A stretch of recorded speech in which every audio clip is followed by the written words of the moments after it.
Boys and girls, go ahead and get your Crayolas out and also get your tracing paper out, because since this edition is going to talk about Christianity and art, we want all the audience to draw Noah's Ark with us during the next 30 minutes of this transmission. Finger painting is allowed, also painting by numbers. That is that is correct.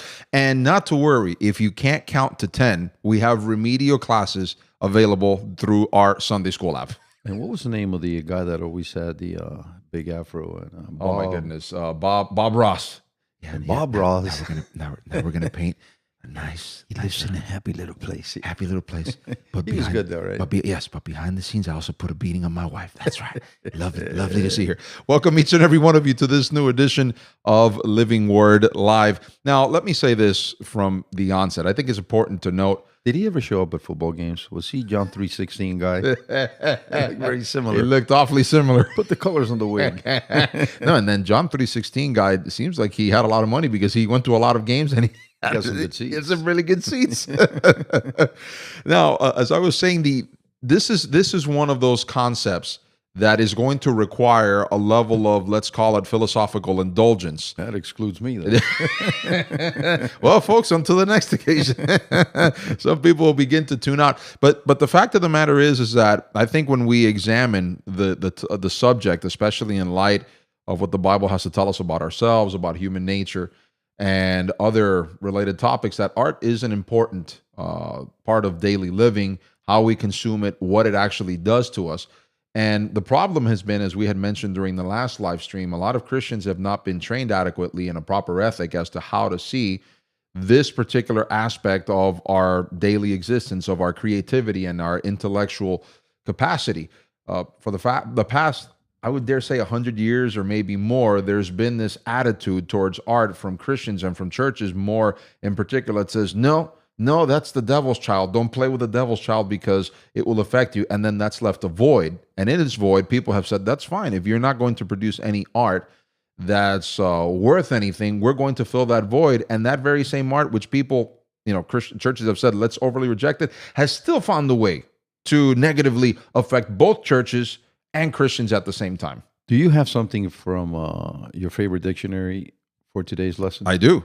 And I also have something that I say quite often. And what is that? The book of Genesis. The importance of the book of Genesis. Because if time allows, we will go back to the book of Genesis and find the very first mention of what many have called the first musical family, or the first family that got into music and instruments. And so, again, the book of Genesis is very, very important. Much more so when we cover a topic like this, because there's a theory out there, Gio, a theological theory that says that God only saves people from the good seed. There are two seeds out there. Yeah. One is from the evil one, the pernicious one, and one is the good seed, and those will be redeemed. Well, as it turns out, the music comes from that side of the ledger, which they deem evil, but nevertheless, they bring music to their services. Yeah. And so you see the hypocrisy and Yes. the duplicity in some of the doctrines. And if you've never heard of the two seeds, well, good for you. You have a little less confusion to deal with. But there is a doctrine out there that talks about the two seeds. One is evil. They don't stand a chance. They will never be saved. They're condemned from the get-go, from way back then in the beginning of time. And then the good seed, they will all be saved. And now you know what I'm talking about. Careful, because music, according to these people, it kicks back to Jubal. Sure. And he was the founding father of all musicians. And therefore, if you listen to their doctrines, you shouldn't bring instruments. Not only avoid them in church, anywhere. It's completely evil all the time, everywhere. Very dangerous. This is a very interesting thing from the onset, because when you read scripture, you see that David was an inventor of instruments, and he himself was a musician and a composer. And in Ecclesiastes, Solomon goes on to say that one of the things that he loved to collect was musical instruments.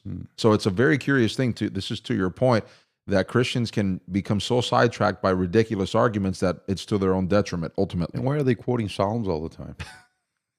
which in essence is a book of art when you think about it. Now, let me say this also because I think it's important to establish this as part of our understanding and foundation for all of us, because there will be people who will ask us, well, Jesus Gio, I just consume it. I understand that music is something that we consume, and I have my favorite playlist. I don't understand the need for us to have a Christian philosophical understanding as to how this can affect me or whatnot. Well, I would say that in opposition to that idea of lackadaisical or a lack of caring, I would dare say, unless you actually have a proper philosophy, a proper ethic of what art can do to you, what it should do to you, as a matter of fact, and what it can be used for, then you're actually easy pickings. You're easy prey for those who use art for nefarious purposes. I just finished the book. It's called The Masters. It's a series of interviews. Springsteen was interviewed, Dylan, Bono, let's see, a few others. You'd be surprised how many of them are involved in shaping political views, social views. So when Gio says this is something that you really need to consider in depth, we're not just talking about what I just mentioned, the war, the battle that rages within the Christian ranks as to how far can we take music? Can we bring it in? Can we make Christian entertainment? There's all kinds of questions. But when you see what the other side, if you will, is doing with music, they are heavily involved in shaping the mindset of a nation, the mindset of the world, and so on and so forth. All you have to do is listen to some of the songs and some of the people that have put this music out, going back to Dylan. They've been shaping a lot of minds, a lot of thoughts for a long, long time. So it's curious then. It begins to prove our point in opposition to those who would say there's no need to understand or have a Christian understanding of this. Agreed. These people know the power, so to speak, that art can have.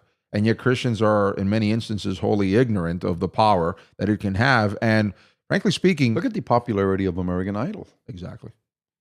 Yep. It's amazing. And if we sat here and gave you a little history of what really has gone on behind the industry, the music industry, you would go, what? Just that small group of people control everything? Yes, the same thing that is happening over in Davos and the bankers trying to control any and all things that have to do with finances. The same thing that has to do today with the big tech companies. They are in control of the markets. Yep. The government doesn't even want to touch them, rebuke them. Well, with music, it's been just a handful of people controlling the industry. Yep. And they decide what gets played and who gets, propped up, and therefore what it is you will be consuming.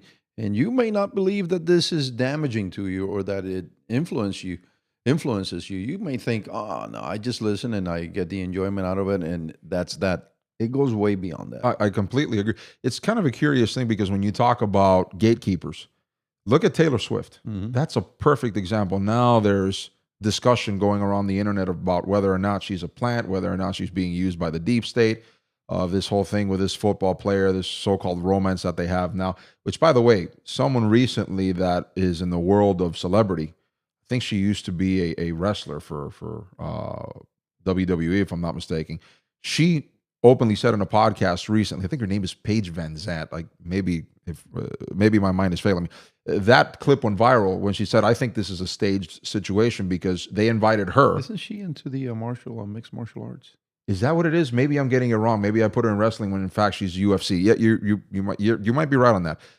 She said during that interview that they had invited her on Dancing with the Stars, and that one of the things her publicist told her is, "We need to get you popular. We need to make sure that we hype up more people so that they can watch the episodes and whatnot. I'm going to set you up with this football player, I think, or a basketball player, and we're going to have the paparazzi there, and they're going to take photos of you. It's a completely staged event." She says it was staged, and I chickened out at the last moment, and I didn't go on that arranged date. She says, this looks to me like this is definitely being worked. But this is to your point. If that is in fact the case, and I have no doubt that it is something like that, then think about how these people, the puppet masters, so to speak, are using her, and frankly, she's allowing herself to be used for that sort of situation. How many articles have we seen lately in the past few months, liberal publications saying it'd be great if Taylor Swift would involve herself in the 2024 election? So you see the machinations, you see how they are working this This is why I mentioned the book The Masters, because these people, these artists,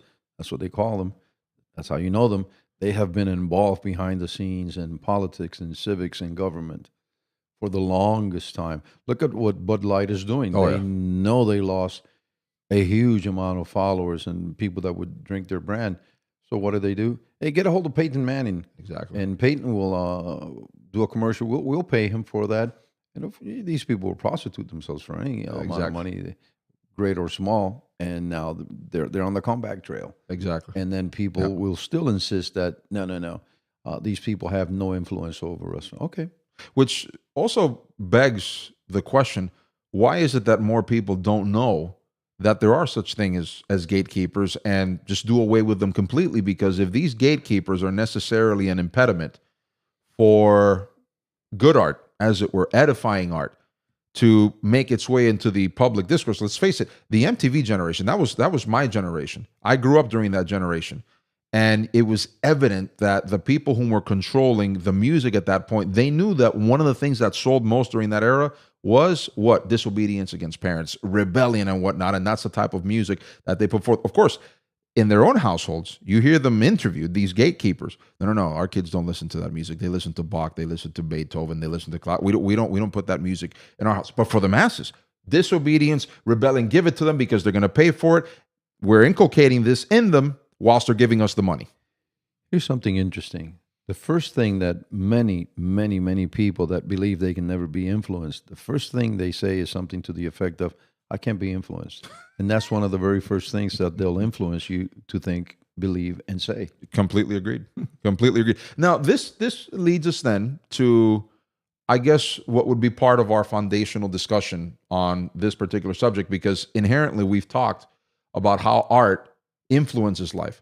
There's this old adage, and I'd like to hear your thoughts on it. I think we concur on this, but nevertheless, for the sake of the audience hearing it directly from us, we've heard before this famous adage: art imitates life. Art imitates life. Art imitates life. And yet, the fact of the matter is that based on already evidence that we've given, it's rather evident that art has, if you know how to use it, so to speak, it can actually influence the way people think, the way people react, the way people go about in their daily living. So there is also a truth in that art also influences life in some way, shape, or form. I think wherever society is at, art says, I think we can push the envelope. Yeah. I can think back Messaging, right? Yes. Yeah. I can think back to when David Bowie came on the scene. Before Bowie, it would have to be Mick Jagger and Rod Stewart. And then all of a sudden you saw people cutting their hair like they cut it, walking like they would walk. And you knew for a fact that they were having a deep, disturbing influence in society. Yeah. So to say, no, that doesn't happen, that's being naive. And then some would say that the seeds had already been sown before those guys. Like, for Sure. example, Little Richard. Come on. Little Richard was an effeminate display. So here we go. I'm going to say something that looks, or maybe will sound like a little bit of a contradiction, but they stole all of this from black gospel Sure. music. Absolutely. And so you go, where do we stand with all of this? This is why we need to have this conversation, because if they stole it from the hymns of the church, from the ideas of the black people having something to say or to plead in the form of song to God, to present prayers and petitions, how did it end up in the hands of people that are doing something completely contrary to the original intent, at least for rock and roll and the blues, that those people that sang those genres had in mind? Yeah, I completely agree. Let me say this. I think it's important to satisfy this requirement in our own minds. When we're speaking about art, we're not exclusively speaking about music, even though it will be a greater part of our discussion, because it's something that mostly everybody, if not everybody, basically consumes. And that's one of the primary art forms that people consume in daily living. We're not limiting ourselves just to that. We're talking about literature. We're talking about painting, sculpting. There's different forms, as it were, of art. But since music, again, happens to be something that is so ubiquitous in everybody's life, it's the primary, let's call it, example that we're going to be using moving forward in our discussion. Poetry should be included in that, but then again, who reads poetry? And that's an unfortunate thing, because I've there's a sense, some people have said that probably poetry might actually be the highest form of art, because the writer of that actually tries to lead you to think more deeply about what the short phrases actually are pointing to. Well, they've called some of the rappers poets.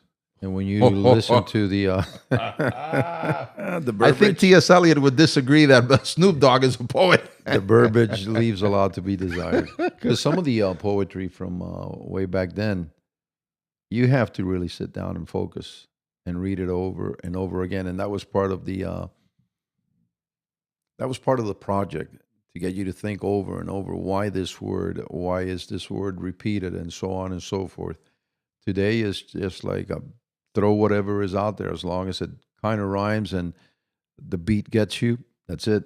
But isn't it true? And in our studies of the word, I know a lot of people, they talk about the Psalms and them having poetry. But for example, Proverbs has an awful lot of poetry. A lot of it is poetry, frankly speaking. When you read the way that they're composed, that's a poetry, because within one phrase, when you begin to unpack it, there's so much within that unpacked phrase that you can. And rhyming is not necessarily a must. Exactly. So there's just a lot to this. And today you set yourself up for what you think will be a great college class on this. And it turns out that you learn very little, because even in the arts lessons, the arts department of most colleges, what you get is indoctrination to get you to think in a certain way, and not necessarily to understand the arts in their foundation. So, basing myself on what you just said, I think we can also safely say that if the art that the culture consumes is inherently superior, the highest likelihood will be that culture will be, dare I use the word, more high, more lofty in its tastes, in its inclinations, in its mode of thinking and whatnot. Joe, if you look at a great painting, you go like, wow, that takes talent. Mm-hmm. And somebody from today's market says, I'm going to fill 20 balloons with 20 different colors, slam them against the canvas. Voila. That is art. You take a look at some of the work that has been done in marble and stone, and you go, amazing, Yep. amazing, amazing. There was a piece of art, I forget the name. If it comes back to me, I will remind you and the audience of it, of a statue that was finely sculptured. And then when the light was shone upon his face from below, it looked like the individual was completely sad and distressed and almost suicidal. Placed the light on the upper side of the statue, and now he was happy. He looked happy. Sure. He looked, happy to exist. I'm talking about the expression that the artist managed to capture on a piece of stone. Sure. You walk into one of the famous buildings today, and a welder took 30 different pieces of metal, welded those together, and voila. Look at this scrap heap. It's art. The artiste, Jean-Claude, he put this together. Wait a minute. Any welder could put that together. It actually looks like Jean-Claude Van Damme kicked that thing into. And so we need to have this conversation, because people are, and some of the amount that some people are paying for this. That's an interesting point that you bring up, because let's face it, there has been what's the term? There has been a counterfeit, because there are people whom would say of their particular art that it's superior, that it's lofty, that it makes you think. And when you listen to it, when you see it, you understand that inherently there's no talent needed for said thing. That can't be called art, because it doesn't lead us, as it were. Well, you know what? And not just the monetary price, the price in the soul. I'm glad you mentioned that. I'm going to use one example. I wanted to leave this for Sunday, because we're going to continue this discussion on Sunday, but I'll use one example in particular. Most people are taught that Pablo Picasso's paintings are works of art. The fact of the matter is that any untrained child can look at a Pablo Picasso work, so to speak, and say, "What, I can do that. That doesn't require any special talent to be able to." Why is the person's eye over here on the side of the head and this is smaller? And yet you find out from Picasso's own words that one of the reasons that he painted the toxic water, probably right. It's probably the same type of city water that's turning the frogs gay, but that's another topic for another day. Probably Pablo Picasso probably did drink a lot of atrazine. Anyways, Picasso himself, in his own writings and in his own discourses, he says that his art intentionally was disjointed. It was ugly. It had no form to it because that was the message he was trying to get across, because he, along with other artsy types, were communists. And the idea that they wanted to try to promote in the public sphere was one of disorder against the system. Why? Picasso thought that the rules of art that, for example, gave us the Da Vinci's, the Caravaggios, that the Last Supper, that sort of a thing, that's repressive. That's inherently repressive, and we have to do away with those rules. So therefore, my art, and of course you have other people who are exalting it as art, and to your point, it's not just music. Look how they used painting to advance a political idea through art. I'm laughing. I have a smirk in my face because I'm thinking of Mr. Bean, Whistler's mother. Let's give the audience here a definition according to Webster, because if we're going to look at it from a classical point of view, then it's impingent for us to define this adequately. According to Webster, 1828, his dictionary, art is defined thus: a system of rules serving to facilitate the performance of certain actions. I am currently re-undertaking musical training. You've had musical training for a long time. One of the things that I've learned from you, and you continue to teach me, is that there are certain, even though they call it music theory, the fact of the matter is that there's certain rules set in place to, for example, talk about what a chord is, how to formulate a particular chord. You can bend certain language. rules. Exactly. Like all languages, there are rules to the languages, grammar, Exactly. It's a language. But then here's the problem. You have certain persons whom will take those rules, break them completely, and it's something that sounds so dissonant, but they'll tell you that that's art, even though everybody understands when you listen to it that it's a shrieking sound, it's a clanging cymbal, to use biblical language, but yet they'll say that necessarily is art. It doesn't do anything to elevate the human spirit. It doesn't teach anything. You can take people that have never had any musical training and somehow they're talented enough. The gift is in them to the point that they can produce music or they can produce paintings, and they themselves will look at those that are trained and they'll say something to the effect of, what I've done is good, that is great. Because there's something, and this is to your point, to understanding the rules that govern the different forms of art. But you know something I've heard, Dad, and I've heard and this is, I'm sorry to interrupt you.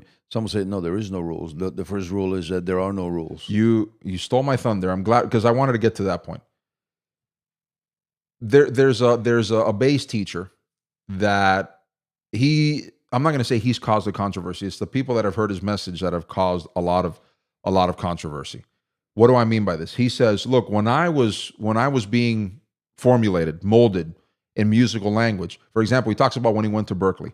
At one point, Berkeley College of Music was considered the prestigious college for musical education.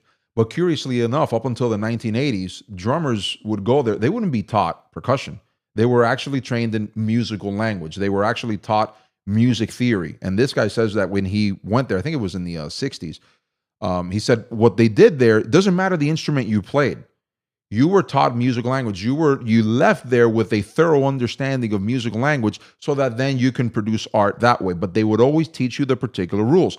So one of the things that he does is that when he teaches his students, he says, this is the way that I learned to do this in this particular order so that you can learn your fretboard, you can learn the notes, you can learn what goes with what. In other words, the rules that then will get you on your way to produce proper art in the future. He says that now, the people that say, hey, I'd like to be your student, even though when he tells them this is the proper way to learning this, no, you see, the problem is I want there to be no rules. Right.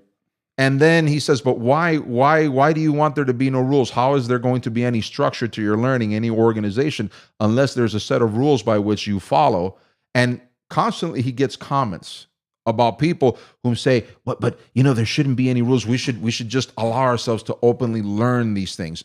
And I'm thinking, if there's, going back to Webster's definition, a system of rules serving to facilitate the performance of certain actions, if you're not trained in those rules, I mean, for example, if I'm not trained on how to use a drill, I can take that drill and drill somebody's eye out because, hey, at one point I don't understand this thing is dangerous and it can actually harm somebody. Look, if people want to see what you're saying in an audible form, take a listen to the Beatles before Martin and after Martin.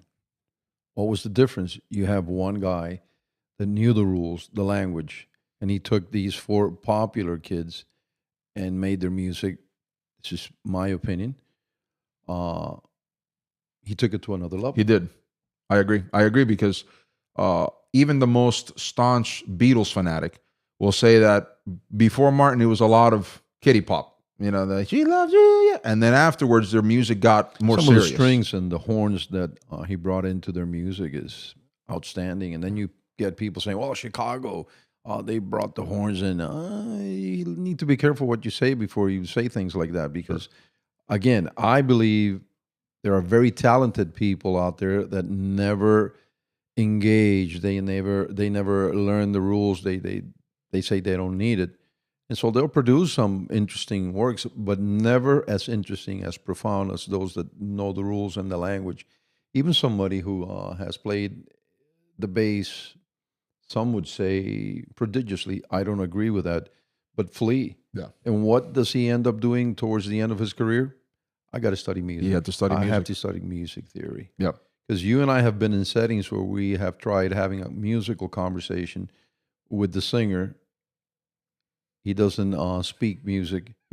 And then we have to talk to that singer in musical baby talk. And so this is, again, we're saying all of these things because even though you may not be a musician, you need to understand why it exists. Even if you are not going to be spending money in sculptures and in art, you need to know why this exists and what has been done to it and how it's affecting you. I'll continue to read the definition, which, by the way, folks, I'm going to give a bit of a behind-the-scenes look to our audience. We had written a notations for ourselves for this edition. We haven't even covered a third of it. A third, I think maybe 10%. Maybe 10% still of an it. Exaggeration. Exactly. And then I was thinking, after we get over what we talk about today, I'm going to write more notes for Sunday. I think we got more than enough information here leading into Sunday. But anyways, to finish Webster's definition, a system of rules serving to facilitate the performance of certain actions. Arts are divided into useful or mechanic and liberal or polite. Remember, liberal in the understanding of that generation, Webster's generation, didn't mean progressive or didn't mean communist. It actually meant free. That's the understanding. The mechanic arts are those in which the hands and body are more concerned than the mind. When you think, for example, in Webster's definition, when you talk about a car mechanic, that's what he would call a mechanic art, as in making clothes and utensils. You notice the mechanization of things. Those arts are also called trades. The liberal or polite arts are those in which the mind or imagination is chiefly concerned, as poetry, music, and painting. In other words, when we're talking about art, we're talking about that particular liberal art. Why? Because as Webster states, when you're using the mind, when you're using an imagination, now this leads us to a more biblical understanding.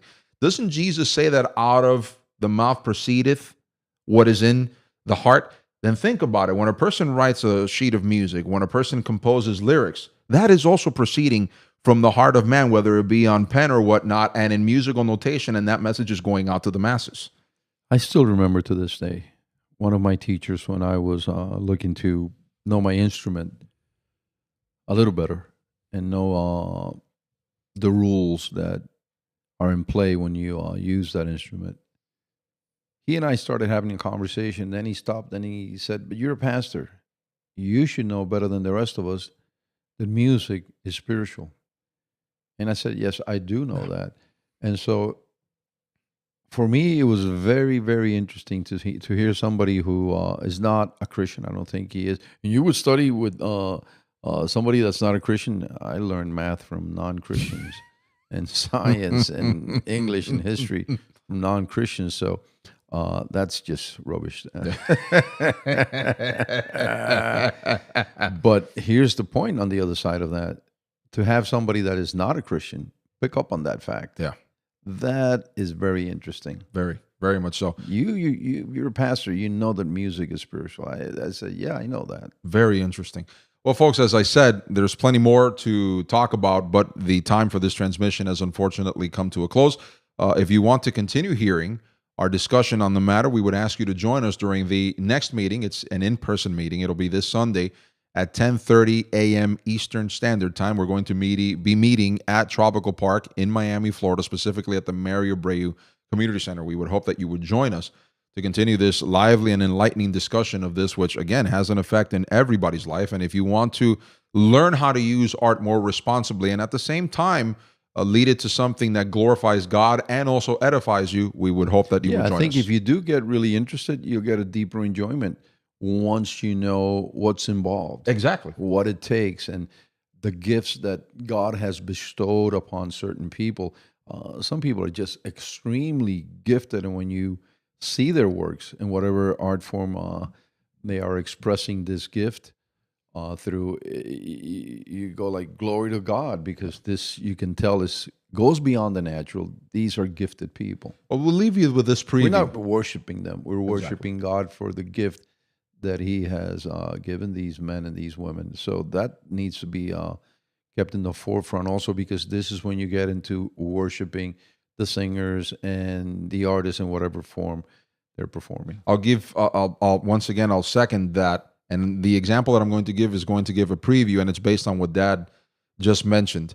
Notice that if you read Exodus, one of the very first things that stands out at you is how Moses led, the people in a canticle, in a song. He says, because it says also that Moses wrote songs and he led Israel in intonating those songs. Why? Because among the things that they did was through that music glorify God and also keep in remembrance the things that he had done for the nation. So evidently God also loves to use music, loves to use art, not only for his glory, but also for our edification and for our well-being. There's a verse in Sophonias that talks about God singing. Yes. Maybe we'll get a chance to cover that verse also. Hopefully on Sunday, once again, 10:30. We hope that you'll join us, 10:30 in the morning, Mary Abreu Community Center at Tropical Park. Invite a friend, bring some food to share with others during that time of fellowship. Lastly, we ask our audience, if anybody that views this has not done so, we ask you that you were to follow us on Telegram. It is where we are posting our podcast and our daily content. The username is on the screen, Living Word Live, one word. Subscribe. And if you have not done so, we would encourage you to donate. It is through your patronage where we can continue to put out this content for your edification and information. There's a link beneath the video player. Simply follow it. We're using PayPal services to be able to collect those donations and those patronages. Click on that link. Follow the instructions beforehand. We want to thank the audience for your patronage. That's all for now. For my father, Jesus, this has been Gio. Until the next occasion that we gather, may the Lord shine his face upon you.